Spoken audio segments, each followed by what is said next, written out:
Good morning, my Real News Midday TV family. Thank you so much for tuning in this morning, and I'm wishing for everyone a wonderful and a productive day. And in the news this morning, wanted man surrenders after allegedly engaging police in shootout. A wanted suspect who reportedly fired on a police party which went in search of him in St. Anne on Christmas Day is now in custody. The man surrendered to the police shortly after he allegedly engaged them in a shootout and fled his community in Steertown. Lenroy Goulburn, otherwise called Oil or Bumpy, a 41-year-old of Church Lane, Green Bay, Steertown, St. Anne, has since been charged with shooting with intent, possession of prohibited weapon, unauthorized possession of ammunition, and the discharge of firearm.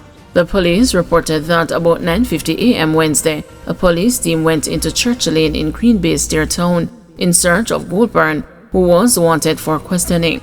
Upon reaching a section of the community, the police say they saw a child who immediately shouted, "Daddy, police." The police say Goulburn, who was sitting on a rock near a house, immediately stood up, pulled a firearm, and fired at them. The fire was returned, but Goulburn managed to escape in nearby bushes.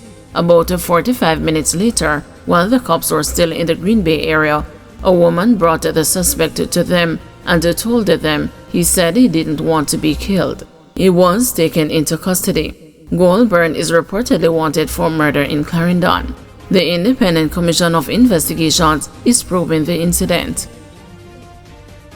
Suspect reportedly confesses to killing journalist Barbara Gale. The news has been informed that Travis Ellis, the man charged for the murder of retired journalist Barbara Gale, has confessed to the killing. Ellis reportedly confessed to the crime while giving a caution statement to detectives of the Criminal Investigations Branch on Tuesday. The news was informed that he told investigators he killed the veteran journalist for her GLA 180 Mercedes-Benz motor vehicle that had been parked in her yard at the Caymanas Country Club Estate housing scheme in St. Catherine. He said he had planned to sell the vehicle. Ellis was then charged with murder and robbery with aggravation. He is scheduled to appear before the St. Catherine Parish Court next week. Miss Gale was found dead at her residence on December 17. Her body had multiple stab wounds. Her motor vehicle, which was stolen by her killer, was found a day later in bushes along the Dyke Road in Portmore, St. Catherine. Ellis was arrested by the police while hiding in bushes in Granger Lane, St. Catherine last week. An autopsy on Miss Gale's body is reportedly scheduled for next week. Indicom probing police fatal shooting in St. Thomas. The Independent Commission of Investigations is probing the circumstances surrounding the fatal shooting of a man in St. Thomas on Wednesday by the police. He has been identified as 24-year-old Tevon Forbes, a laborer of Hearties, Yalas in the parish.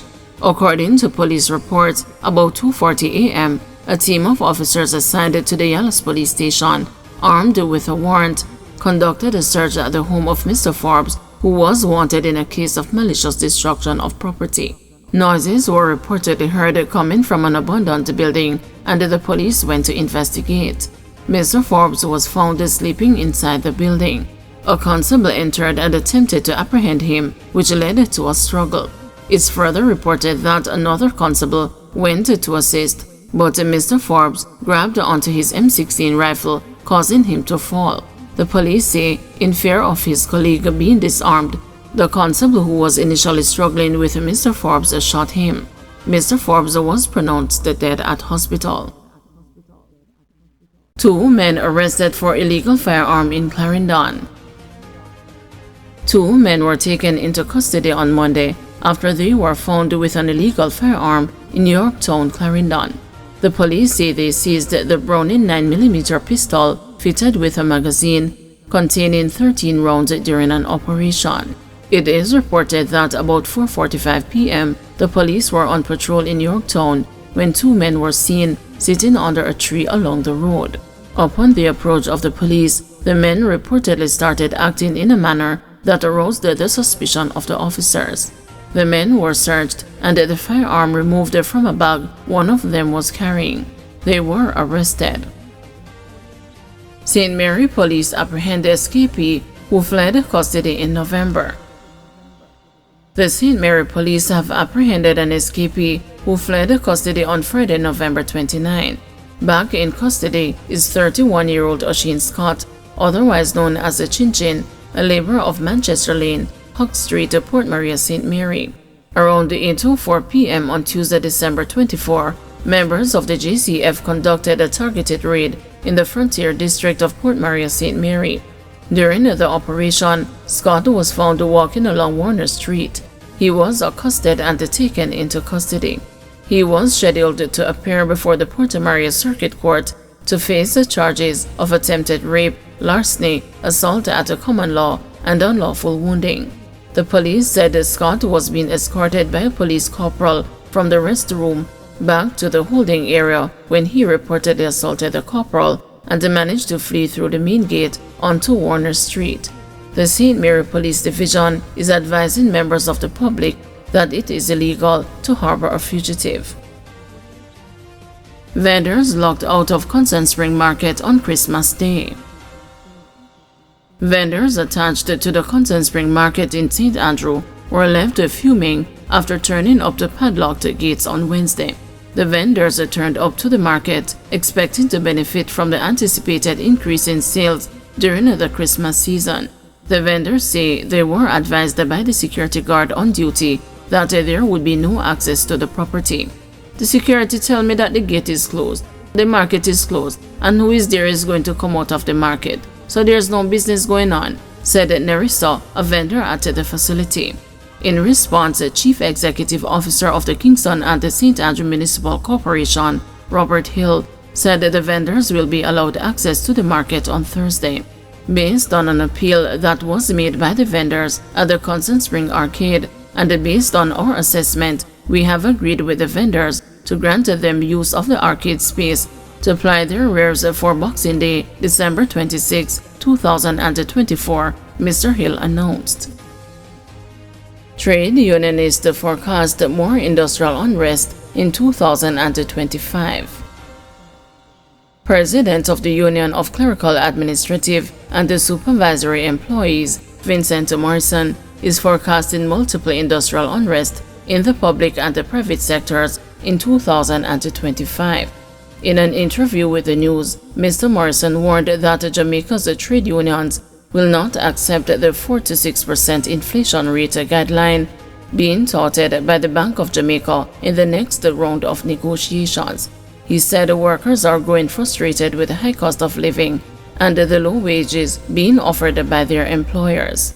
Especially those companies who have had the workers for the past 14, 15 years and fixed-term contract, no pension, no overtime payment, etc. And the offers coming from a lot of companies right across Jamaica is 4 to 6% increase when cost of living, inflation is, it's very much more than 4%. The Bank of Jamaica seems to be pushing very hard to institute a wage guideline, 4 to 6%. We are saying that that is not fair. We are saying that companies that make cheaper profit, that can pay more than 4 to 6% should pay. And we want to commend companies like Separate who have paid 10% in year 1 and 9% in year 2. We believe that that should be the approach going forward. There's also the tourism industry. That is going to be a hotspot next year. At the moment, we have had contact from a number of the companies, the workers in a number of hotels, and we'll be launching a massive organizing drive come January, February in the industry next year. Again, we are hoping that we'll get the cooperation of management and also the Ministry of Labour in an effort to have these claims settled promptly on behalf of the tourism, hotel and tourism workers. So those are going to be really the hotspots. The tourism industry, the security guard industry, the bauxite and aluminum industry, with particular reference to UC Rusal Alumina Jamaica Limited, and of course the manufacturing sector. We do not believe that there should be any guideline. Guys, thanks for watching. Please join us this afternoon at 2 p.m. for another news update.